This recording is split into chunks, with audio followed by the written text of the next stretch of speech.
Hello friends, welcome to my channel. आज की video हम बात करने वाले हैं BA program 6 semester third year वाले बच्चों का है। हिस्ट्री का बहुत ही इंपॉर्टेंट क्वेश्चन है फ्रेंड। भारत में ब्रिटिश उपनिवेशवाद के विभिन्न चरणों के बारे में बताइए, या भारत में ब्रिटिश सरकार के उपनिवेशवाद कैसे हुआ इसके बारे में बताइए। ठीक है, तो आपको पता है, पहले समझते हैं उपनिवेशवाद का अर्थ समझते हैं।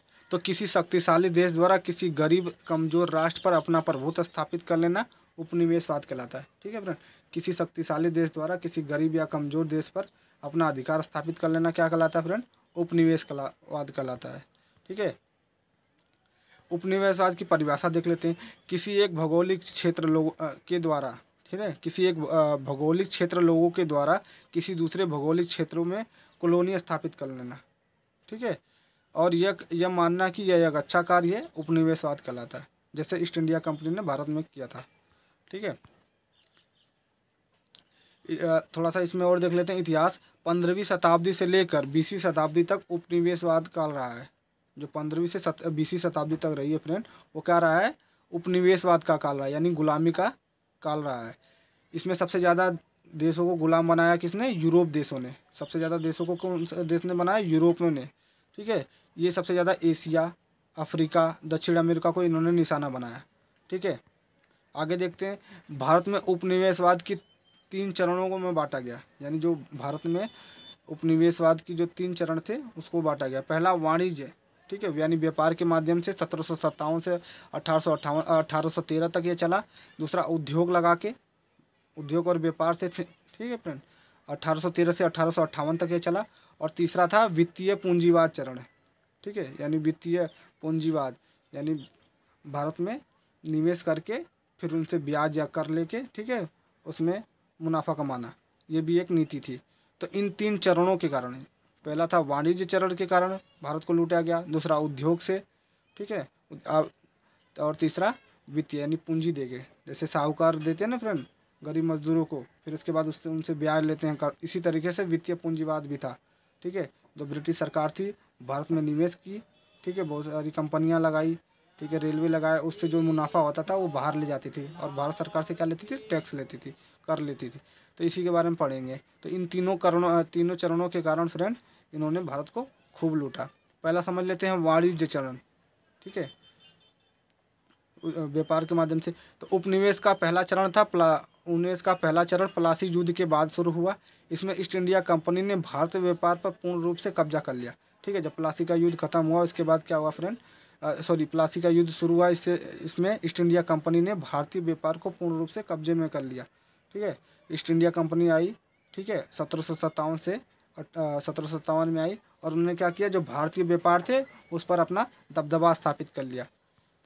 कंपनी ने भारतीय माल को ब्रिटेन तथा यूरोप के अन्य देशों में बेचकर अच्छा मुनाफा कमाने लगी। ठीक है फ्रेंड, कंपनी जब भारत में आई तो उन्होंने देखा कि भारत में संसाधन की तो कमी नहीं है, ठीक है, यहाँ तो कच्चे माल का बहुत भंडार है। तो उन्होंने क्या किया? यहाँ से कच्चे माल ले जाने लगे और वहाँ पे जाके ब्रिटेन तथा यूरोप देशों में अच्छे दामों पर बेचने लगे। भारत सरकार से तो जो भारत के लोग थे उनसे तो जो कच्चा माल खरीदते थे कंपनी, वो क्या करती थी? थोड़े से निवास में खरीदती थी, थोड़े से पैसे में खरीदती थी, ठीक है, कम दामों में खरीदती थी, और बाहर जाके यानी ब्रिटेन तथा यूरोप में जाके वो क्या करती थी? इसी मालों को अच्छे दामों में बेचती थी और अच्छा मुनाफा कमाती थी।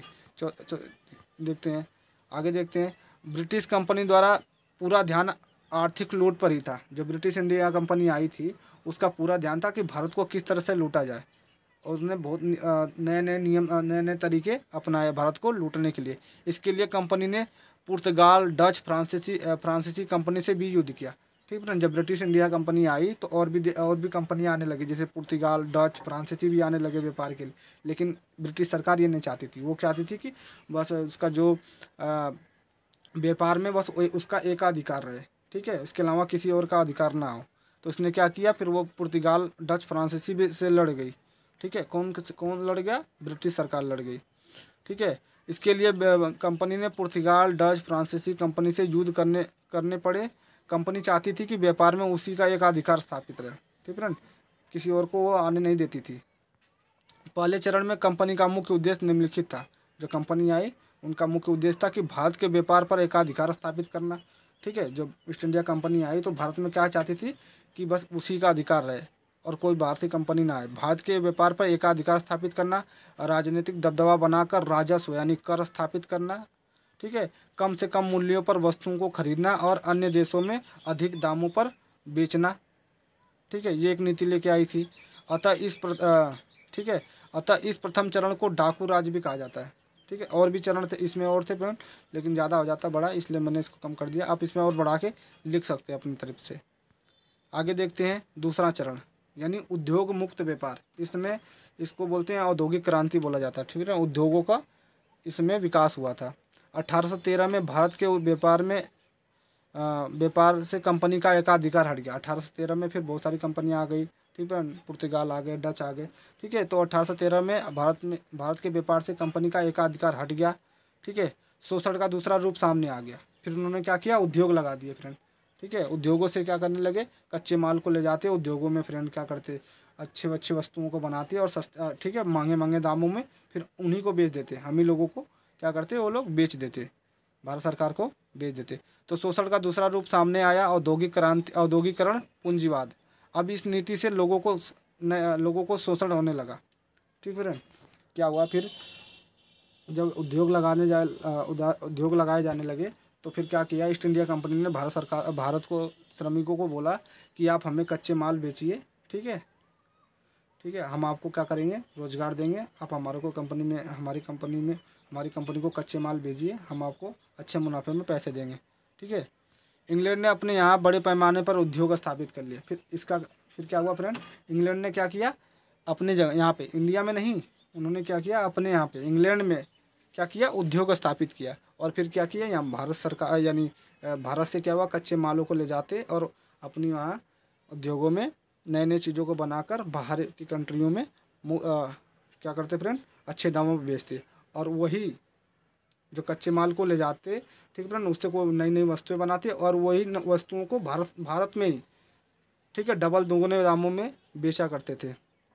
इंग्लैंड ने अपने यहाँ बड़े पैमाने पर उद्योग स्थापित किया और भारतीय कच्चे मालों को उद्योग को मुनाफा कमाने की नीति अपनाई, ठीक है फ्रेंड। आगे देखते हैं, इस चरण में अनेक वैज्ञानिक आविष्कार भी हुए, ठीक है।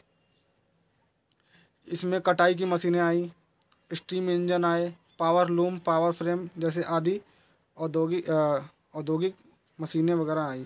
1813 में एक चार्टर पारित किया गया, ठीक है, एक नियम बनाया गया कि कंपनी ने चीन से चाय का व्यापार छोड़ दिया, ठीक है। उन्होंने क्या किया, मुक्त व्यापार की नीति छोड़ दी कि आप हमें जितना से ज़्यादा आप हमारे को कच्चे माल बेचिए, हम क्या करेंगे, चीन से व्यापार नहीं करेंगे।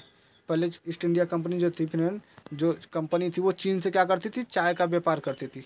लेकिन जब उसको कम दाम में जब भारत सरकार से कच्चे माल मिलने लगे, तो उन्होंने क्या किया, चीन से व्यापार करना छोड़ दिया और भारत को बोला कि हम आपके लिए व्यापार को खोल रहे हैं, यानी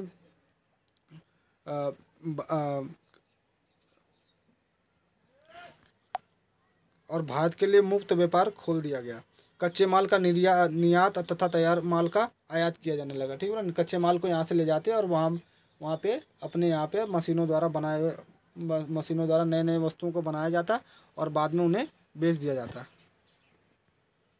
इसी कारण से भारत के हस्तशिल्प का पतन हो गया, ठीक है फ्रेंड। जब ईस्ट इंडिया कंपनी नहीं आई थी भारत में, तो भारत में जो कार्य होता था वो हाथों से किया जाता था। जब ये कंपनी आ गई, जब उद्योग लग गए, तो फिर क्या हुआ, हाथों का कार्य बंद हो गया फ्रेंड, ठीक है, क्योंकि हाथों का कार्य में समय भी लगता था और इसमें इसकी कीमत भी अधिक होती थी मशीनों की चीज़ों के मुकाबले, ठीक है। तीसरा चरण देखते हैं, 1858 से 1947 का वित्तीय पूंजीवाद। इस चरण के अंतर्गत शोषण प्रक्रिया तो जारी रही, लेकिन उसके रूप में परिवर्तन आ गया, ठीक है। दोनों चरणों से लेकिन उन्होंने क्या किया, शोषण छोड़ा नहीं, लेकिन उन्होंने क्या हुआ, बदलाव किए। 1857 का विद्रोह के बाद इंग्लैंड जो धन इकट्ठा किया था उसका निवेश भारत में करने जाने लगा। जब 1857 का विद्रोह हुआ, तो उन्होंने क्या किया फ्रेंड, शोषण का तरीका ही बदल दिया, ठीक है। उन्होंने क्या किया, जो पहले दोनों चरणों में पैसा इकट्ठा किया था उसको यहाँ पे निवेश करने लगे।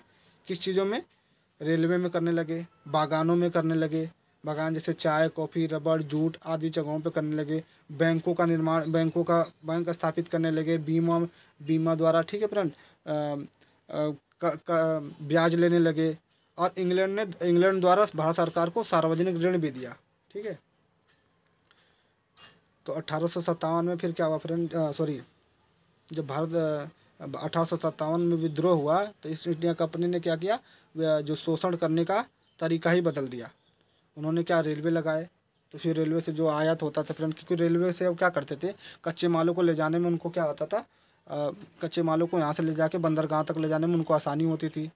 ठीक है, बागानों में उन्होंने निवेश किया, जैसे चाय कंपनी अलग और भी, ठीक है, रबड़ जूट आदि जगहों पर निवेश किया। बैंकों का निर्माण किया। आपको पता है कि जो रेलवे है और जो बैंक, वो कौन लेके आया भारत में, अंग्रेज लेके आए हैं फ्रेंड।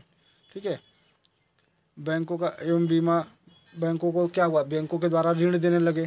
ठीक है फ्रेंड, पूंजीपतियों का आपको पता है उन्होंने क्या किया, शोषण की तरीका बदल के क्या हुआ, बैंक स्थापित किए। तो बैंकों में लोगों ने अपना, ठीक है, बैंकों के द्वारा लोगों को जो पूंजीपति थे भारत, ठीक है, ब्रिटिश के, उनको क्या किया, ऋण देने लगे और ऋणों से क्या करने, कमाने लगे, ब्याज कमाने लगे।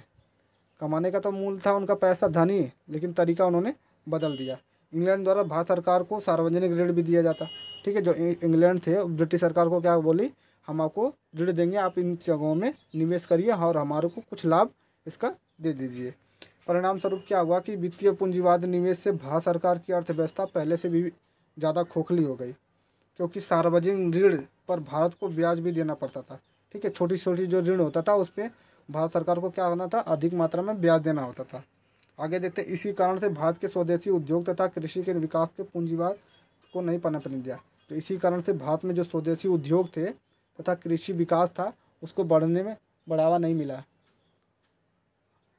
ठीक है फ्रेंड, तो यही टॉपिक था, आई होप आपको समझ में आया होगा। ठीक है, तो आप वीडियो को पॉज करके भी लिख सकते हैं, समझ सकते हैं। तो बाकी तैयारी करते रहिए फ्रेंड, पेपर बहुत नज़दीक है और मैं काफ़ी कोशिश कर रहा हूँ कि जल्दी से जल्दी आपका टॉपिक ख़त्म करा दूँ। तो मिलते हैं नेक्स्ट वीडियो में, तब तक के लिए धन्यवाद।